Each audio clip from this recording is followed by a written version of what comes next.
बिस्मिल्लाहिर्रहमानिर्रहीम। सिंध धरती जा प्यारा आबादगार साथियो, अस्सलाम वालेकुम।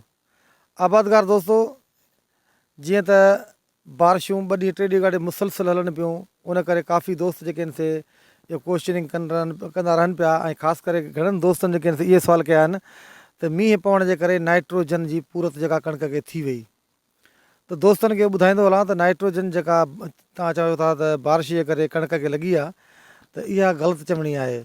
छो जो नाइट्रोजन जेका बारिश जी सूरत में पंहिंजे फसल खे मिलंदी आहे, उहा फ़क़ति 10% मिलंदी आहे। पर उहा बि तॾहिं मिलंदी जॾहिं तव्हांजे मींहं में गजगोड़ ऐं खिवण हुजे।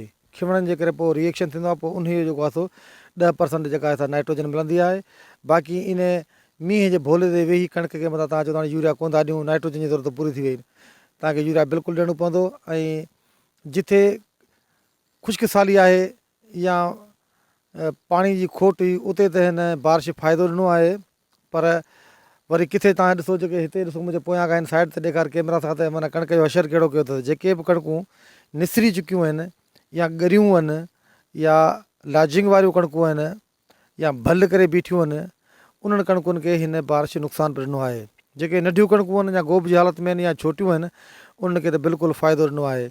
ऐं जेका वादे तौर ते ॻाल्हि तव्हांखे मां ॿुधाइणु चाहियां पई, इहा त इन कणिक हिन बारिश सां फसल वसल बिल्कुलु धोपी विया आहिनि। पर जेको तव्हांजे ज़हन में इहा कॉन्सेप्ट आहे त बाबा नाइट्रोजन मथां अची वई, कणिक खे लॻी वई, हाणे भाण ॾियण जी ज़रूरत न आहे, उहा ग़लति आहे। जेके बि कणिकूं भाण जे लाइक़ु आहिनि, उनखे तव्हांखे यूरिया भाण लाज़मी नाइट्रोजन ॾियणी पवंदी। ऐं ॿियो त उहे कणिकूं जिन में पाणी जी बीहण जी सलाहियत, खणण जी सलाहियत घटि आहे, यानी पकियूं ज़मीनूं आहिनि, उन्हनि जे लाइ बि हीअ बारिश नुक़सानकार आहे। जेके वारियासियूं ॿनियूं आहिनि, जेके पाणी खणी वञनि थियूं, उन्हनि जे लाइ हीअ जेको मींहुं आहे इहो बिल्कुलु ज़बरदस्तु आहे। ऐं मींहं खां पोइ जेकॾहिं उस निकिरी वञे त पोइ हिन जो फ़ाइदो कणिकुनि खे ज़बरदस्तु थींदो आहे।